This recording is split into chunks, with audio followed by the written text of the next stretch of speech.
And the net result is dispossession for many in this country of any part of the productive process.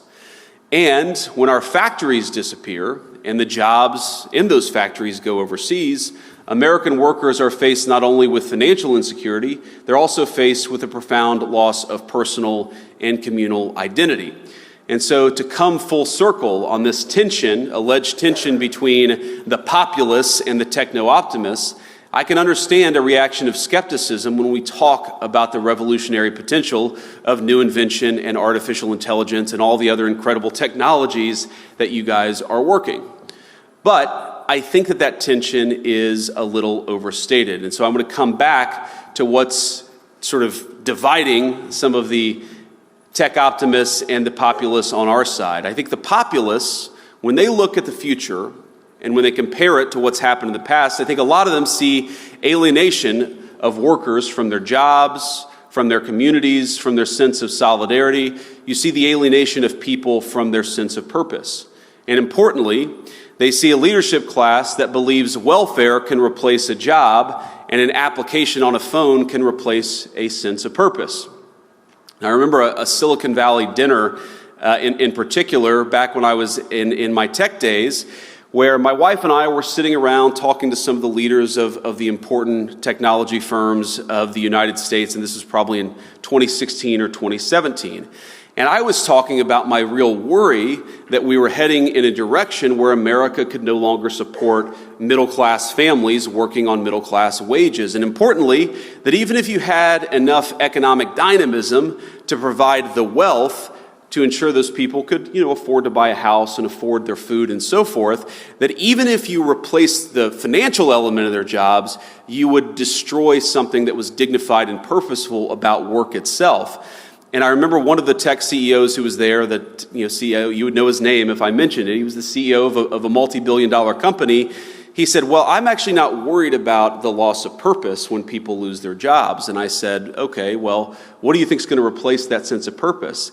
And he said, digital, fully immersive gaming. And then my wife texted me underneath the table and said, we have to get the hell out of here. These people are effing crazy. Now, I don't think that, of course, that CEO's views are representative of most people in this room, but when I think about a lot of the workers, based on what they've seen in the past, are very worried about the future because, frankly, their leadership has failed to serve them. And then I think about this from the perspective of a lot of the tech optimists. I think a lot of the tech optimists, they see overregulation, they see stifling innovation. I mean, you guys are builders. They are builders. And while they may sympathize with those who lost a job, they're much more frustrated that the government won't allow them to build the jobs of the future.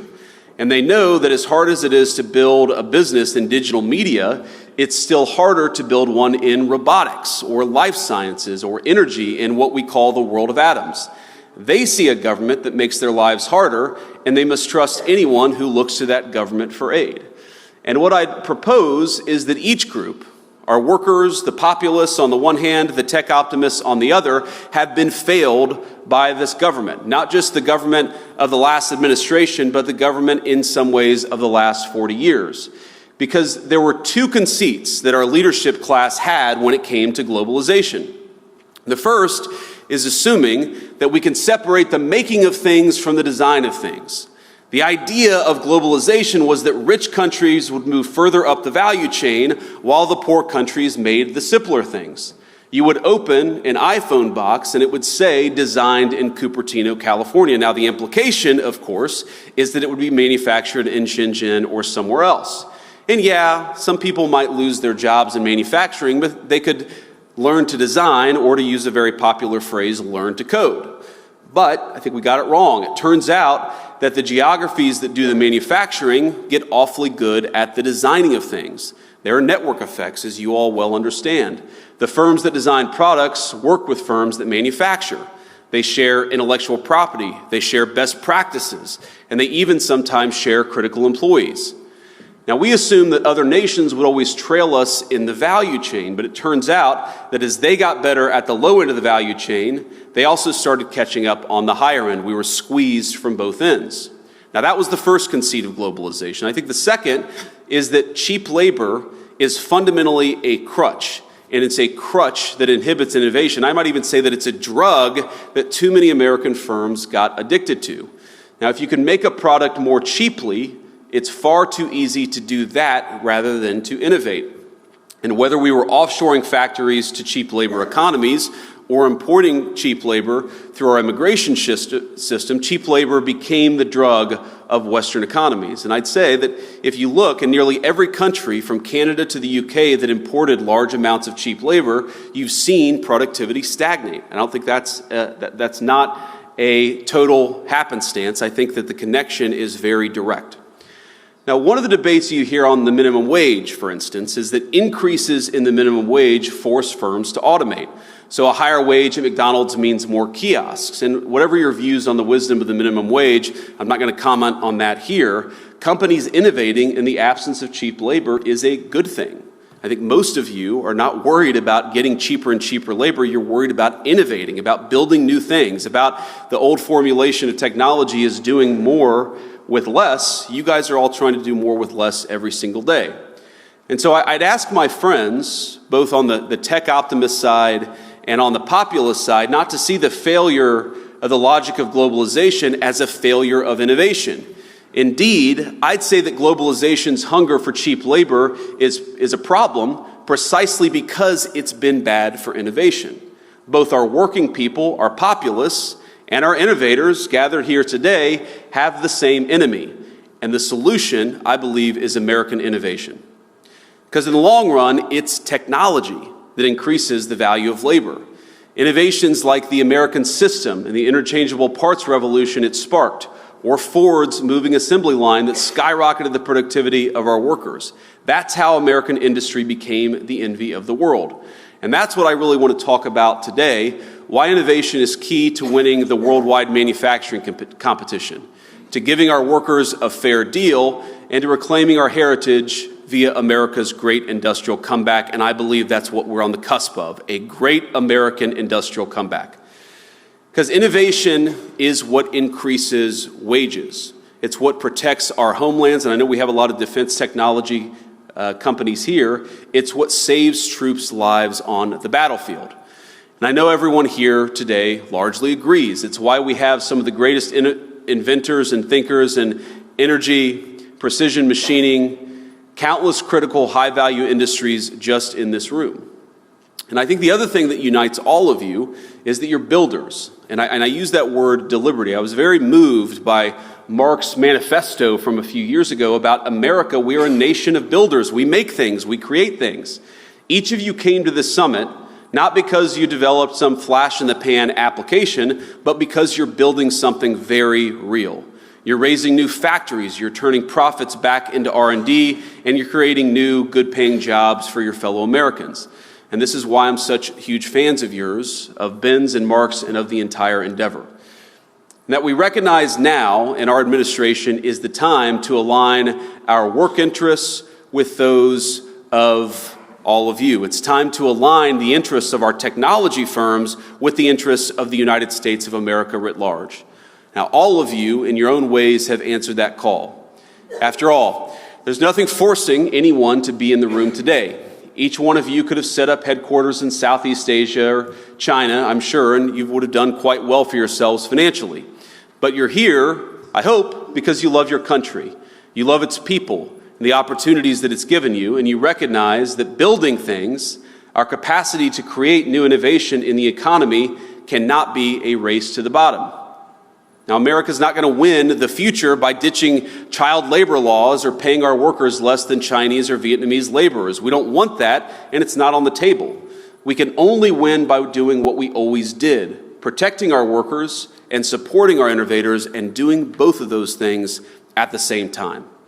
And so, I want to talk a little specifics here. The Trump administration's great plan for staging the great American manufacturing comeback is simple. You're making interesting new things here in America? Great.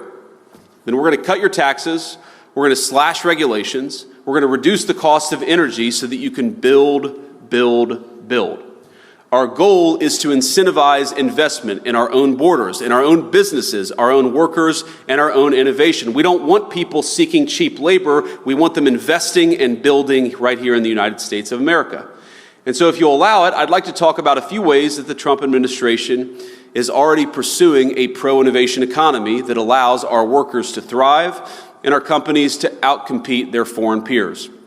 In short, an economy that is vibrantly America first, that serves Americans from all walks of life and of every kind. Now, first, President Trump is starting with, and is dead serious, about rearranging our trade and tariff regime internationally.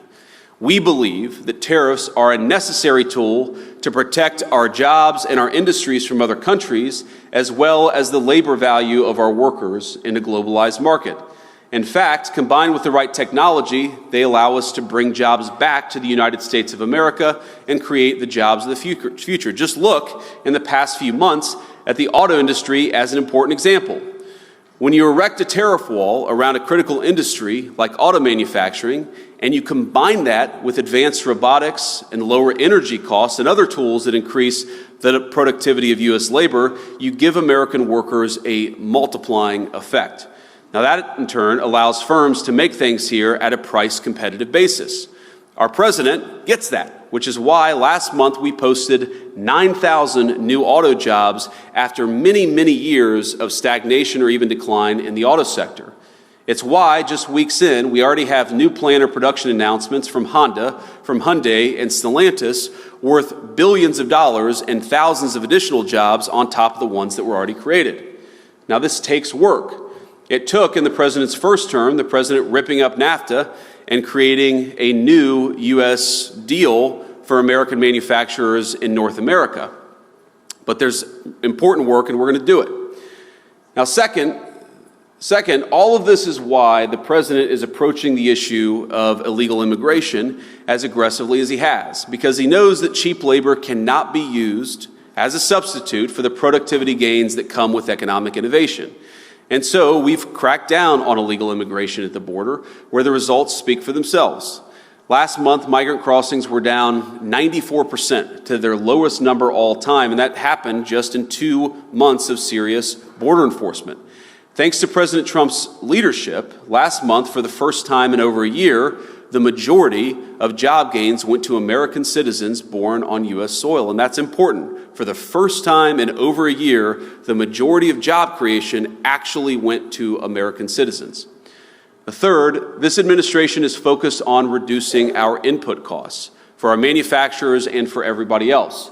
Achieving energy abundance, and I know Doug Burgum was here earlier, will be here later, is top of mind. Because when we look at some of the most exciting applications of new technologies, we realize it's going to take a lot of power to keep them running. And we're thrilled to have our friends from the United Arab Emirates, a number of the business leaders and government leaders in town this week for meetings with our government. And one of the things they consistently hammer upon is something that unfortunately too few of our European allies tend to get, is that if you want to lead in artificial intelligence, you have got to be leading in energy production. So we are going to set the pace there, and we are going to lead from the front. Now, we are already seeing, the good news is, signs of progress, even just a couple of months in. Gas and diesel prices are dropping, the cost of a barrel of U.S. crude is way down, and last Wednesday, the administration took major steps to make energy even cheaper and liberate our companies from stifling environmental regulations. Now that is great, but of course there's a lot more work we have to do over the next 4 years. Getting the tax bill right is especially critical for all of you and for all of your workers.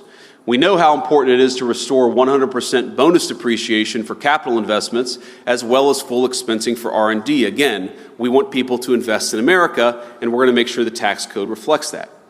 In order to build on the success of the original tax law, meaning the tax law from the president's first administration, our administration is working to broaden some provisions that are critical to the industrial base, like expanding full expensing to cover factory construction.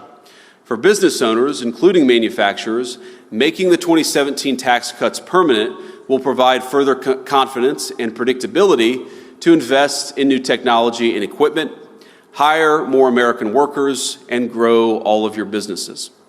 And we have a lot more to do, but the country's already starting to see the payoff of this administration's bold economic agenda. For producers and consumers alike, inflation is finally starting to come down. Core CPI last week dropped to its lowest number since April of 2021. And when it comes to the labor market, last month's jobs report showed a massive reversal. 10,000 new manufacturing jobs created, where the previous year we had lost over 100,000 manufacturing jobs. As you may have heard the president say, in less than 2 months since he took office, he's already secured more than $1.7 trillion in new investments across the United States. That's hundreds of thousands of new jobs in manufacturing, AI, other hard tech sectors, and more. So we think there's a lot to be excited about. There's a lot that we're excited about, and we certainly hope that you guys are excited too. But the fundamental premise, the fundamental goal of President Trump's economic policy is, I think, to undo 40 years of failed economic policy in this country. For far too long, we got addicted to cheap labor, both overseas and by importing it into our own country, and we got lazy. We overregulated our industries instead of supporting them. We overtaxed our innovators instead of making it easier for them to build their great companies. And we made it way too hard to build things and invest things in the United States of America. That stopped 2 months ago, and it will continue to stop, and will continue to fight for American workers and the American businesses that hire them and that support them. So I want to thank you all for two things. Number one, I want to thank you all for doing what you do. Again, you could have chosen the easy path. Every single person in this room, as the president would say, you're all very high IQ. You're some of the most talented people in the United States of America. You chose to build a business right here in the United States of America, and for that I'm grateful. But the second thing I want to say is that I think you're not just building your own business, I think that you are part of a great American industrial renaissance. Whether it's the war of the future, the jobs of the future, the economic prosperity of the future, we believe that we must build it right here in the United States of America. So thank you all for building. Thank you all for building in America, and thank you all for building the kind of society that I want to raise my children in. God bless you all. Thanks for having me.